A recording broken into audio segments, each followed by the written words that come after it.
చేతులెత్తి నమస్కరిస్తున్నా. కులానికి నన్ను దయచేసి పరిమితం చేయకండి. మీ అందరికి చేతులెత్తి దండం పెడుతున్నాను. ప్లీజ్ చేతులెత్తి దండం పెడుతున్నాను.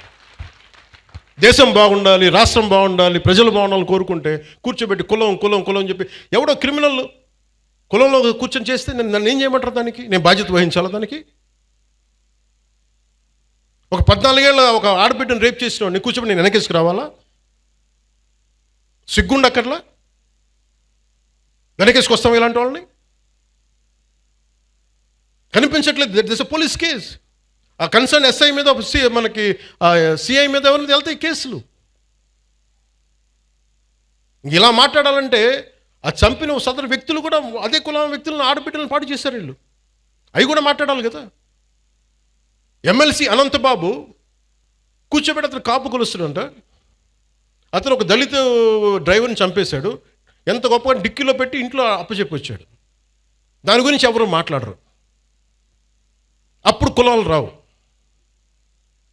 ఒక రౌడీ ఎలిమెంట్ చచ్చిపోతే దానికి నన్ను లాగుతారు.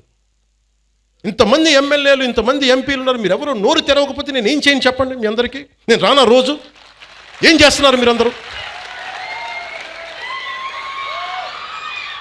ఇబ్బందిగా ఉంటుంది నాకు. కాదు, నిజంగా మీరు లోపల నుంచి నమ్మాలి. రోడ్ల మీదకి వచ్చారు ఈరోజు జనం. 150 మనకి 100 సీట్లు వచ్చి 164 సీట్లు వచ్చినాయి అంటే యువత రోడ్ల మీదకి వచ్చారు. ఒక్కొక్కరు ఎదుర్కొన్నారు. వాళ్ళు మీకు పౌరుషం లేకపోతే ఎట్లా? దయచేసి ఈ మాట అంటే ఆ కులం ఓట్లు పోతాయేమో, ఈ మాట అంటే ఆ కాపులు ఓట్లు పోతాయండి. ఎలా పోతాయండి కాపులు ఓట్లు? అంటే అలా కాదు. ఇప్పుడు కూర్చోబెట్టి ఎమ్మెల్సీ అనంతబాబు అనేవాడు కూర్చోబెట్టి మర్డర్ చేస్తే అది కాపులందరికీ చెడ్డ పేరా? మీరు చెప్పండి. మరి ఇలా కూర్చోబెట్టి ప్రతిదానికేనా అర్థం పర్థం లేకుండా కులం పట్టుకొస్తాడా? ఈ ఆంధ్రప్రదేశ్ కులం దరిద్రం వదిలితే తప్ప ఆంధ్రప్రదేశ్ బాగుపడదు.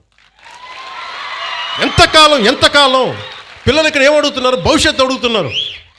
మాకు ఉద్యోగాలు కావాలి, ఉపాధి అవకాశాలు కావాలంటే అవన్నీ ఆలోచించడం వదిలేశారు. ఆ కులం ఎందుకు ఓట్లు పోతాయి? ఏ కులపు ఓట్లను ఎందుకు పోతాయి? మీరు సవ్యంగా పనిచేస్తే మనందరం ఓట్లు ఎందుకు పోతాయి? లా అండ్ ఆర్డర్ని కాపాడితే ఓట్లు పోతాయా? ఇదే చెప్పండి. మీ గొంతు తెలియాలి వీళ్ళకి. మీరు అందుకే నేను కూర్చోబెట్టి అలా కాదు, మీకు కూర్చోబెట్టి భయపడతా ఉంటే ఎవడు పని చేయగలడు ఈ దేశంలో? నేను అంటే ఒక క్రిమినల్ యాక్ట్ జరిగినప్పుడు మనం ఏం చేయాలి? ఆ దుర్మార్గుడు ఎవడో చేసే పర్పెట్రేటర్ ఎవడో, విక్టిమ్ ఎవరో. విక్టిమ్కి హక్కులు ఉండవా ఈ దేశంలో? ఒక మానభంగానికి గురైన ఆడబిడ్డకి హక్కులు ఉండవా? అంటే మానభంగం చేసినోడికి హక్కులా ఈ దేశంలో? మానభంగానికి గురి కాబడ్డ హక్కులు ఉండవా? ఒక నిర్భయకు హక్కులు లేవా? అంటే నిర్భయ లాంటి 100 ఇన్సిడెంట్లు జరిగితే తప్ప మాట్లాడరు ఈ దేశంలో.